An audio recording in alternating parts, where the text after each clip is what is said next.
$10,000. Cash only. That's my fee for putting your name forward. Lori sipped her coffee, watching me over the rim of her mug. Think of it as an investment in your future.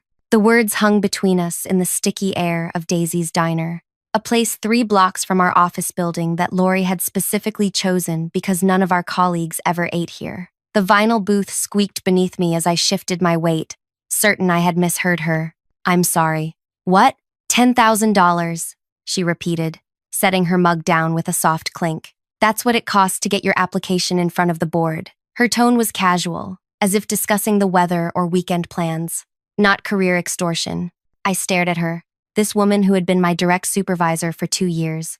The fluorescent lights above us buzzed softly, casting unflattering shadows across her face. For a moment, I couldn't breathe. That's illegal, I finally managed, my voice barely audible above the clatter of dishes from the kitchen. Lori laughed, a short, dismissive sound. It's business, Melanie. You're paying for access, not the guarantee of promotion. The meeting with the board is where decisions happen. Without my recommendation, there is no meeting. She dabbed the corner of her mouth with a paper napkin. Consider how much this position would boost your salary. 60% increase at minimum. This is just expediting the process. Before we continue further, thank you for clicking on this video. I'd love to know where you're watching from. Drop your city in the comments below while I tell you how $10,000 nearly destroyed my career, but ended up saving it instead. My name is Melanie Winters, and 6 years ago, I landed an entry-level position at one of the largest financial analysis firms in Boston. I started as a junior analyst, working 60-hour weeks, volunteering for projects nobody wanted, and slowly building a reputation for solving problems others couldn't. By my 4th year, I'd been promoted twice and saved the company millions through process improvements I'd designed. When Pascal, our department head, announced his retirement, everyone, including me, assumed I'd be next in line. My performance reviews were stellar. Clients requested me specifically for their accounts. I had trained half the department on systems I helped develop. There was just one obstacle: Lori Barrett. Lori became my supervisor after a company restructuring 2 years ago. She was brought in from an industry competitor with impressive credentials and immediately established herself as someone who took credit for departmental successes while distributing blame downward. Any achievement under her supervision somehow became her idea in management meetings. Any failure belonged entirely to her team members. I learned to document everything, every email, every suggestion, every improvement. It didn't help much, but it kept me sane. The head position would finally free me from working under her. It represented not just a significant pay raise, but escape and validation that my work mattered. I don't have that kind of money, I said truthfully, watching a waitress refill coffee mugs at a nearby table. Lori's perfectly plucked eyebrows arched slightly. Second mortgage? Personal loan? I'm sure you can get creative. She checked her watch, a designer piece that probably cost more than my monthly rent. You have 48 hours to decide, or I recommend Ethan instead. Ethan. The thought of him getting the position made my stomach turn. He'd been with the company 8 months and spent most of that time building political alliances rather than doing actual work. Why are you doing this? I asked, trying to keep my voice steady. Lori's smile tightened. Because I can. She gathered her purse, sliding out of the booth. Thursday, noon, same place. I expect an answer. That night, I couldn't sleep. My apartment felt too small, the walls closing in as I paced from room to room. The promotion would increase my salary enough to finally start tackling my student loans in earnest. I'd been planning to help my younger sister with her college tuition next year. Lori had calculated everything perfectly. She knew about my financial situation. I'd mentioned my loans during a team-building exercise months ago. She knew I'd been passed over for advancement at my previous job despite promises from management. She knew exactly how much this opportunity meant to me. I sat on my small balcony until 3 in the morning, watching the city lights and considering my options. I could report her, but it would be her word against mine. I could refuse to pay, but then Ethan would get the position, and I'd be stuck under Lori's supervision indefinitely. I could try to gather the money, but even if I emptied my emergency savings and maxed out my credit cards, I'd still fall short. The next day at work was torture. Lori acted completely normal, stopping by my desk to ask about client reports and deadlines, as if she hadn't just demanded a bribe.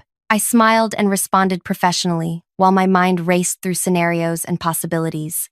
During lunch break, I withdrew $200 from my emergency fund, all I could spare, and bought a small digital voice recorder from an electronics store down the street.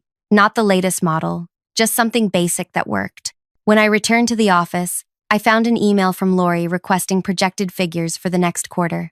I spent hours compiling the data, triple-checking everything. If there was even a small error, she would use it against me. That evening, I rehearsed what I would say in front of my bathroom mirror, how I would get her to repeat her demand clearly, how I would respond. I practiced keeping my face neutral, my voice calm. Wednesday crawled by. I took the recorder home, tested it multiple times, and practiced hiding it in different pockets to find the best audio quality. I chose my outfit for Thursday carefully, a blazer with a deep inner pocket where the recorder would be concealed but unobstructed. I barely slept Wednesday night. By the time I arrived at Daisy's diner on Thursday, my hands were trembling slightly. I tucked them under the table as Lori slid into the booth across from me. "So," she said without preamble, "have you made your decision?" I needed more from her, more explicit statements, more evidence. "I need more time to get the money together," I said, watching her reaction carefully. Lori's mouth tightened. "Time isn't something I can give you. The board meets next week. Can you at least confirm exactly what I'm paying for?" I asked, heart pounding so loudly I worried she might hear it. She leaned forward, lowering her voice. "You're paying for my endorsement to the selection committee. 10,000 guarantees your application reaches the board. Nothing more. And if I refuse?" Her smile was thin and predatory. "Then you'll remain exactly where you are, under my supervision, forever." I nodded slowly, pretending to consider my options. "I'll have your money tomorrow." Relief flickered across her face. She thought she'd won. Smart choice. Cash only, like I said. Small bills. Meet me here. Same time. As she left, confident in her victory, something hardened inside me. I wouldn't be bringing her money tomorrow. I had something else planned entirely. Instead of gathering cash that evening, I made a single phone call to the company's ethics hotline. Anonymous, detailed, with a timestamp of when they could expect evidence to arrive via email. Then I went home, connected the recorder to my laptop, and listened to our conversation. Her demands were clear, explicit, undeniable. I sent the audio file through a temporary email address to the ethics department with a simple message. "Lori Barrett is selling promotions." The next morning, I arrived at work early, completed my assignments, brought Lori coffee the way she liked it, medium roast, splash of almond milk, no sugar. She accepted it with a knowing smile, assuming I was already trying to curry favor. "Looking forward to our meeting later," she said. "Absolutely," I replied. "I'll see you at noon." I never showed up at Daisy's that day. Instead, I sat at my desk, methodically working through financial models while my future hung in the balance. At 12:15, my phone buzzed with a text from Lori. "Where are you?" I didn't reply. At 12:32, she returned to the office, face flushed with anger. She marched directly to my cubicle and leaned down, her voice a hostile whisper. "What are you playing at?" I looked up calmly, though my heart hammered against my ribs. "I had a client call that couldn't wait. I sent you an email." "I didn't receive any email," she snapped. "That's strange. I'll forward it again." I turned back to my computer, dismissing her. It was a small act of defiance, but it felt enormous. Lori hovered for a moment, then stalked away to her office, closing the door with controlled precision. Through the glass walls, I watched her pick up her phone, typing furiously. Moments later, my phone buzzed again. "Today, 5 p.m., my office. Don't disappoint me again." During the next few hours, I acted completely normal, completed projects, responded to emails, even helped Ethan troubleshoot an analysis that had gone sideways. Not once did I let my expression reveal the knot of anxiety in my stomach. At 4:58, I knocked on Lori's door. "Close it," she commanded, without looking up from her computer. I did as instructed, then took a seat across from her desk. The recorder was in my pocket again, just in case. "I don't appreciate being stood up," she said, finally raising her gaze to mine. "Particularly not when we have an arrangement. I told you, I had a client call. Did you bring what we discussed?" I hesitated, then shook my head. I can't do it, Lori. Her expression hardened. Can't or won't? Both. I sat straighter. I won't pay you to do your job, and even if I wanted to, I can't access that kind of money. Lori's laugh held no humor. Then, I guess our business is concluded. She turned back to her computer. I'll be submitting Ethan's name to the committee tomorrow morning. You can go. I didn't move. You know I deserve that position. Deserve? She looked up, genuinely amused. Nobody deserves anything in this world, Melanie. You take what you can get. You play the game, and clearly, you don't know how to play. The confidence in her voice made me second-guess my plan for a moment. Was I making a terrible mistake? Would anyone even believe me? Is there anything else? She asked impatiently. I stood slowly. No, nothing else. That evening, I received an email notification for a meeting the following Tuesday. The board review for the department head position. I was not included on the invitation. Ethan's name was the only one listed as a candidate. The weekend passed in a blur of doubt and anxiety. Had I miscalculated? Would the ethics department even act on my report? Or would it be buried like so many workplace complaints? By Sunday night, I was seriously considering calling in sick on Monday, but I didn't. I arrived early, as always, made coffee in the break room, prepared for my client meetings, pretended everything was normal. At 10:17 a.m. on Monday, my desk phone rang, an extension I didn't recognize. Melanie Winters speaking. Miss Winters, this is Diane from HR. Could you come to conference room B immediately? My mouth went dry. May I ask what this is regarding? It will be explained when you arrive. Please bring nothing with you. The walk to conference room B felt like the longest journey of my life. Was I being fired? Had Lori somehow turned this around on me? When I opened the door, 3 people were waiting. Diane from HR, a gray-haired man I recognized as Gregory Young, the company's legal counsel, and a woman I'd never seen before, who introduced herself as Isabel Chen from the ethics committee. Please, sit down, Diane said, gesturing to an empty chair. We have some questions about a report that was submitted to the ethics hotline. For the next hour, they asked me detailed questions about my interactions with Lori. They listened to the recording twice. They took extensive notes. Not once did they indicate whether they believed me or what actions might follow. What happens now? I asked when they seemed finished. Gregory exchanged glances with Isabel. We're still investigating. In the meantime, please continue with your normal duties, and don't discuss this matter with anyone, including Lori, especially Lori, Isabel emphasized.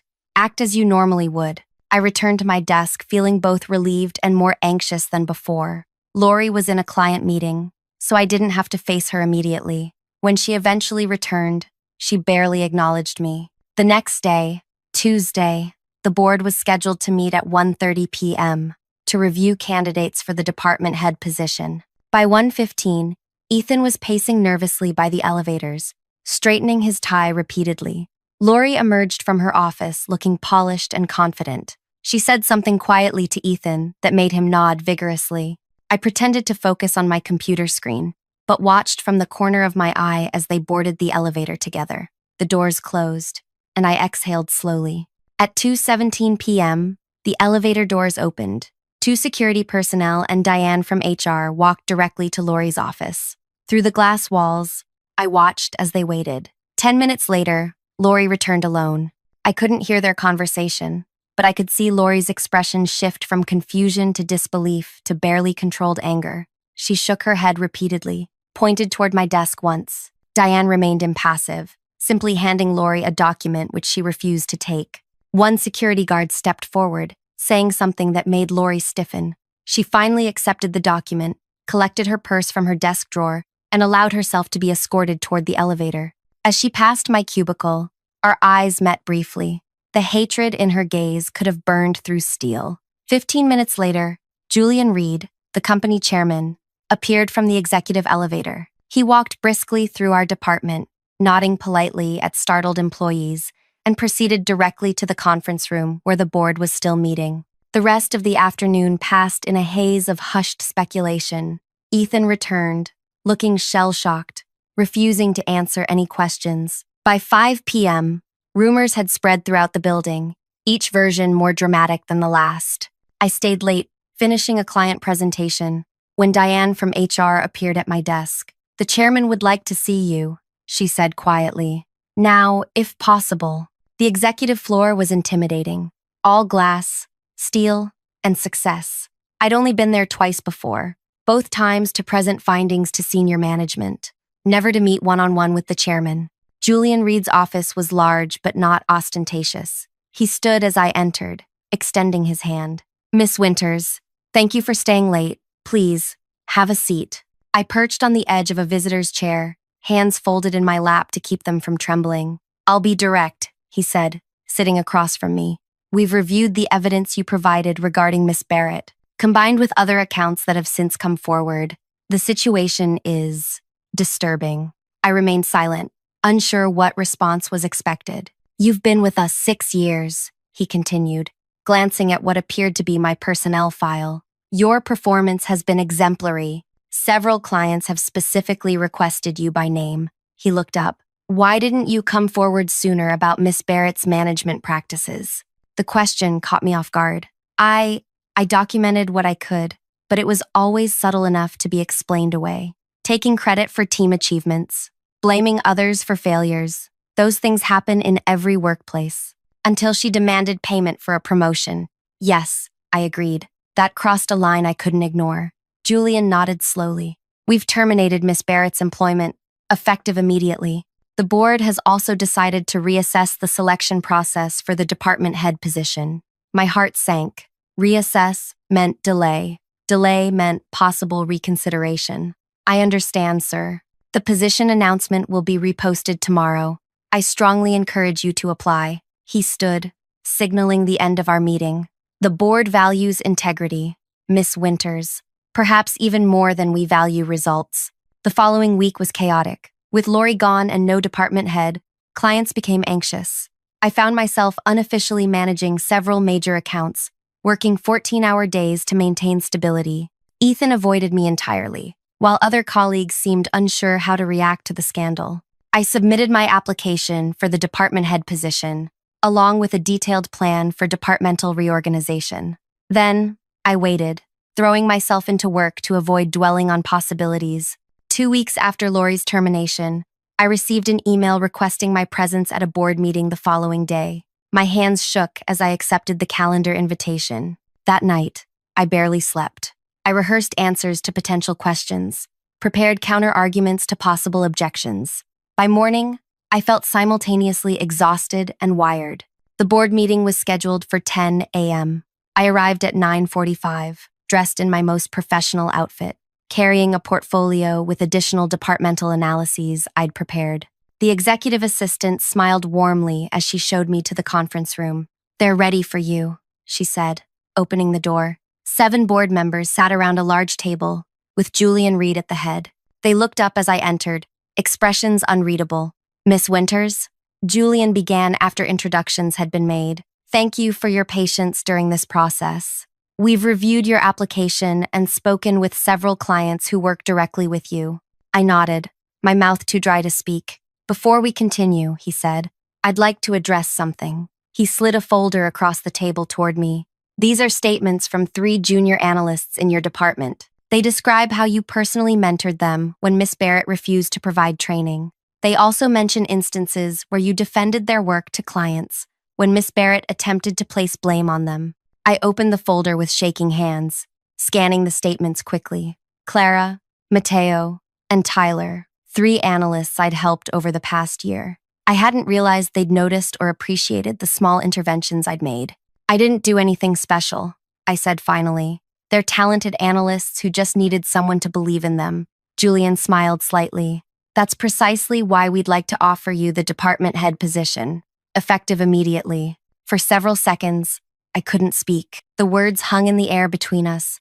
"We'd like to offer you the department head position," as my brain struggled to process them. "Thank you." I finally managed, my voice steadier than I felt. "I'm honored by your confidence in me." Julian nodded, then continued with details about salary, responsibilities, and transition timeline. I absorbed what I could, knowing I'd review everything more carefully later. The meeting concluded with handshakes and congratulations, and I somehow made it back to the elevator before my composure began to crack. I took the rest of the day off, my first personal day in over a year, and walked through the city for hours, letting reality sink in. By evening, I sat on my small balcony with a glass of wine, making notes about immediate priorities once I officially stepped into my new role. The following Monday, Julian personally introduced me to the department as their new head. I stood at the front of our largest meeting room, facing colleagues who, until that morning, had been my peers. Their reactions varied from genuine enthusiasm to barely concealed skepticism. Ethan sat in the back row, arms crossed tightly across his chest. I know this transition comes after a difficult period. I began once Julian had left. I want to assure everyone that my priority is creating a department where merit is recognized, collaboration is valued, and ethics are never compromised. The weeks that followed tested every skill I possessed. I restructured teams based on strengths rather than seniority. I implemented transparent evaluation processes. I established weekly meetings where anyone could raise concerns without fear of retaliation. Not everyone embraced the changes. Ethan became increasingly resistant, challenging decisions in meetings and undermining directives when he thought I wouldn't notice. Two senior analysts, who had been Lori's allies, requested transfers to different departments. I approved them immediately, wishing them well. Meanwhile, I promoted Clara, Mateo, and Tyler, the three analysts whose statements had supported my application. Their talents flourished with proper recognition, and client satisfaction scores steadily improved under their management. 1 month into my new position, Diane from HR requested a meeting. "We've completed our internal investigation of Lori Barrett's activities," she explained, closing her office door for privacy. "There's something you should know." She slid a folder across her desk. Inside was a list of names, 14 employees spanning 3 departments. Next to each name was an amount. "We believe these are individuals who paid her for various advantages," Diane said quietly. "Promotions, project assignments, favorable reviews. The amounts range from $5,000 to $20,000. I stared at the list, recognizing several names. "Have you spoken with these people?" "Not yet. Legal is still determining the best approach. Some may have felt coerced, as you were. Others may have been willing participants." I thought of the crushing weight I'd felt sitting across from Lori at Daisy's diner. How trapped I'd felt. How alone. "I'd like to be involved in those conversations," I said finally. "At least for the people in my department." Diane hesitated. "That's not standard protocol. I understand, but this isn't a standard situation." After consulting with legal, a compromise was reached. I wouldn't participate in the initial interviews, but affected employees from my department would be offered support afterward, including the option to speak with me confidentially. Over the next 2 weeks, 7 people from the list were called to HR. 5 returned to their desks, looking shell-shocked. 2 never returned at all. Trevor, a talented analyst who joined around the same time I had, knocked on my office door late one evening after his interview. "Do you have a minute?" he asked, voice rough with emotion. I invited him in, closing the door for privacy. "I paid her," he admitted without preamble. $12,000, 3 years ago, for the senior analyst position. He couldn't meet my eyes. I took out a loan, told myself it was just how things worked. The pain in his voice was palpable. "I'm not here to judge you, Trevor." "You should," he said bitterly. "I took the easy way. You refused." "There was nothing easy about what you did," I countered, "and I got lucky. My recording worked. The ethics committee believed me." Trevor finally looked up. "HR says I can keep my position, that I was a victim too. But how do I face everyone? How do I know if I actually deserve to be here?" This question, from this man whose technical skills I'd always respected, struck me deeply. How many talented people walked around carrying similar doubts, wondering if they belonged? "Your work speaks for itself," I told him. "I've seen your analyses, your client relationships. Nobody paid Lori to give you those skills." In the months that followed, our department slowly healed. We implemented anonymous, upward feedback channels. We created mentorship programs, pairing junior and senior analysts. We established clear criteria for advancement. The company's legal team worked with affected employees to recover money from Lori where possible. Some received partial reimbursements. Others chose to move forward without pursuing recovery, preferring to leave the entire situation behind. I heard nothing about Lori until nearly 8 months after her dismissal, when I received a LinkedIn notification that she had started a new position at a competing firm. My stomach dropped as I read the title, Director of Talent Development.